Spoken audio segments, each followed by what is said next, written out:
Hello everyone, AmyR here with Prairie Paper and Ink, and I have a late card for this week's Color Throwdown Challenge. I just got moved in, like I mentioned in my previous video. Things are a little bit chaotic, and this is actually my first card in the new house, which I will probably do a life update video soon. Anyway, I'm using the My Favorite Things. This is the Cheeky Monkey stamp set, and I've shown this trick in a quick tip video and other videos about lining up the MFT stamps in their dies so that you don't have to cut apart the dies and can stamp everything at once, and I use the MISTI. Today I thought I'd show another way you can do this without the MISTI. So I've lined up the images I wanted to use. I only wanted to use 2 of the monkeys, but I thought since I'm going to be die cutting this and there's going to be 2 more monkey die cuts, I'll just stamp the other 2 and save them for a future project. So I lined up the stamps in the dies, and then I just picked them up with my Fisker stamp press. So super simple. And then I can ink up all these images, and I'm using Simon Says Stamp Intense Black ink and inking these up, and then I'm stamping it onto some Bristol smooth white cardstock. So getting those stamped and just taking some care to really press down all over, because with this you can't really lift up the stamps, re-ink them, stamp them down again. Otherwise, trying to line them up again would be a pain. That's where I love the MISTI, but I thought this is, you know, a cheaper, much cheaper alternative, but not quite as good, but it does work in a pinch. I highly recommend the MISTI. I absolutely love mine, but this does work too. So it kind of just saves you the time to have multiple images stamped at once that'll line up with the dies. So once I have everything stamped, I am going to color them all in with my Zig Clean Color markers. And I've got 4 markers that I'm using, which are dark brown, beige, wine red, and yellow, because this week's color challenge is a dark brown, kind of a sandy beige sort of color, red, and yellow. So I start with just coloring each little area, just kind of in the corners, and then I'm pulling the color out with my water brush. Bristol Smooth does work for watercoloring like this to a degree. I don't know. I find that I can only do small areas at a time. Otherwise, the marker color kind of soaks into the cardstock a little too much, and I have a harder time moving it around. So I really like using the Bristol Smooth with the zigs, though. I like it more for like doing just direct marker coloring and blending it out, and maybe sometimes pulling it out a little bit with a water brush here. But I thought I would experiment with just adding color in smaller areas and then pulling it out more, and it works. I need to experiment with it a bit more, though. I really prefer using them if I really want to watercolor with them. I prefer using it with either my Strathmore Ready Cut watercolor paper or my Canson XL watercolor paper.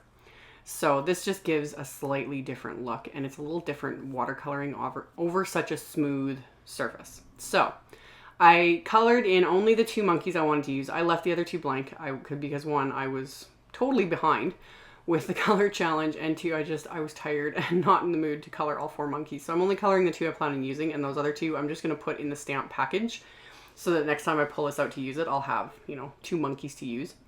So I did both their bodies first with the dark brown, and then the centers of their faces I'm using that beige color. And same thing, just applying the marker and then pulling it out with my water brush. And then I'm gonna add the beige to the inside of their ears. And then once I did that, I wanted to still add a little bit of pink. So I actually took, it's the fluorescent pink marker, and just kind of added that a little bit along the edges and inner corner there of the ears, and then pulled it out a bit with a water brush. So it just gives that little bit of a hint of pink without it being like bright pink. So did that, and then I'm going on to do the red. And I will say, I don't know if I've ever mentioned this before, but watercoloring with these in this way, or at least, you know, just applying the color and like pulling it out with a water brush, it dries quite quickly. As long as like at points my water brush gets a little bit over wet, but I just dab that off in the paper towel so it's not too wet. But doing it like this, I don't have to sit and wait for it to dry for very long, you know, so the colors aren't bleeding into each other. So I really like how quickly they dry on the Bristol Smooth. It's really nice. So I did the red, and then I used just yellow for the stripes and for the bananas. And then I took that same dark brown and added little like spots to the bananas just to make them a little more realistic so they're not pristine.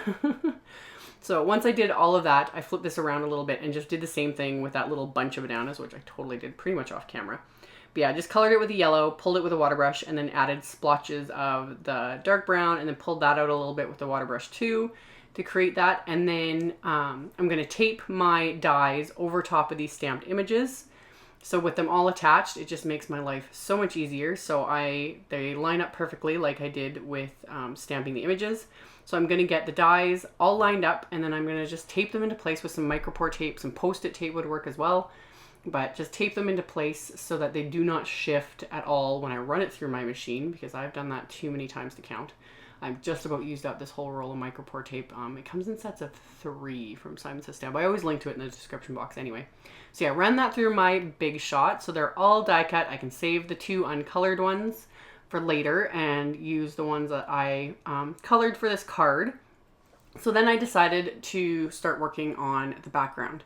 And I just grabbed the 3 banana stamps from the set, and I have some banana split, go figure, cardstock from My Favorite Things, and I'm using the same color of dye ink to ink up these bananas and just stamp them all over this cardstock to create a pattern background. And couldn't leave well enough alone. I wanted to add a little bit more to it, not just the stamping. So I took an acrylic block and I just smushed the ink pad right onto the acrylic block to create a pool of this same banana split ink. And then I just spritzed a little bit of water on there to create a bit of a puddle, and I'm picking that up with a watercolor brush and tapping against my finger. So I'm creating some yellow splatter, same color, just to give it a little bit of texture. And then of course had to add some white splatter because the white just really sets it off. So I'm just using some Copic opaque white. Made sure to clean off my brush really well first, because if it still had the yellow in it, I would have contaminated all that white. So picked up the a little bit of the Copic opaque white onto the same acrylic block that I also cleaned off. Thinned that out with water, and then same thing, picked it up with a brush and tapped it against my fingers to create this fun white splatter, and then I set that aside to dry.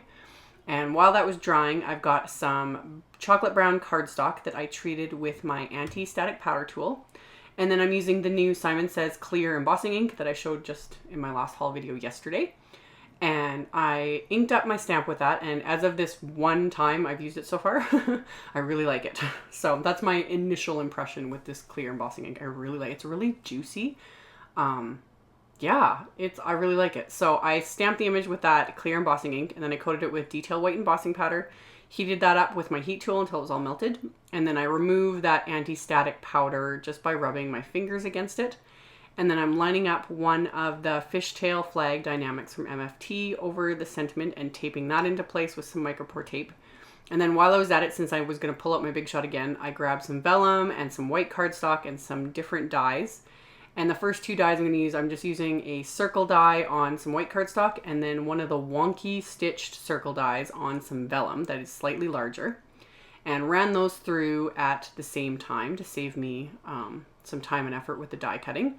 And then I'm running through the little pattern background I created with the largest die from the Blueprints 1 Dynamics. And that just cuts it down a little bit so that there'll be, you'll be able to see the white card base below that.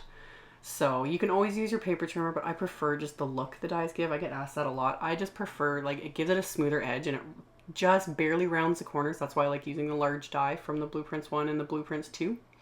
So did all that, die cut the sentiment, and then kind of figured out how I wanted to lay this all out on my card. And to pull in the red of the color combo, I had this red Mayarts gingham ribbon in my stash.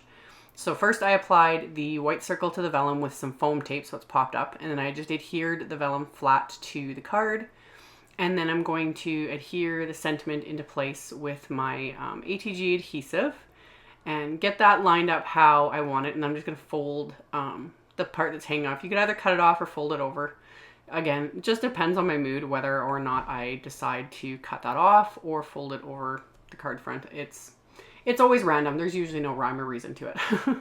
So folded that one over, and then the ribbon I just cut to slightly longer than the card front, and then flip over the card front and tape that into place with just some Scotch tape. So once that's taped, I'm going to cut a second piece of ribbon so that I can tie that into a bow. I do have a video on my channel, if you search for it on my main channel page, how to tie ribbon, bows, and knots. It's like years old. I did that video forever ago.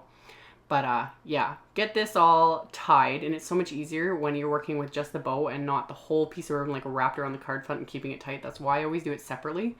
Wrap around the first piece and then use a second piece to tie the bow.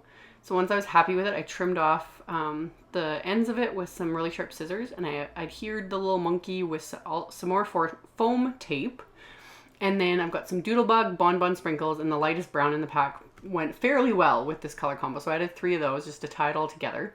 And then my card base is heavyweight white cardstock cut to 4 1/4 by 11 inches. And I scored it at 5 1/2 with my Teflon bone folder. So it'll be a standard top folding A2 card, 4 1/4 by 5 1/2. And then I'm going to adhere this flat to the card front with more ATG adhesive.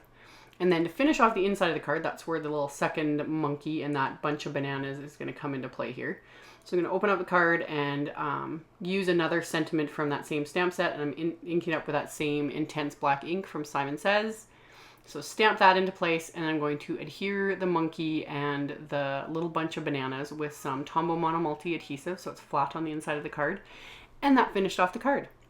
So I will have link to my blog post right below the video. There will also be a link to the color throwdown challenge in the blog post. If you're interested in that challenge, a lot of people have been asking me about that. Just check out my blog post. It'll have a link to the challenge, and then on the challenge blog is all the info, as well as all the links to the supplies used will be below. So thank you all so much for watching, subscribing, and thumbs upping my videos, and I'll see you very soon in the next one. Bye.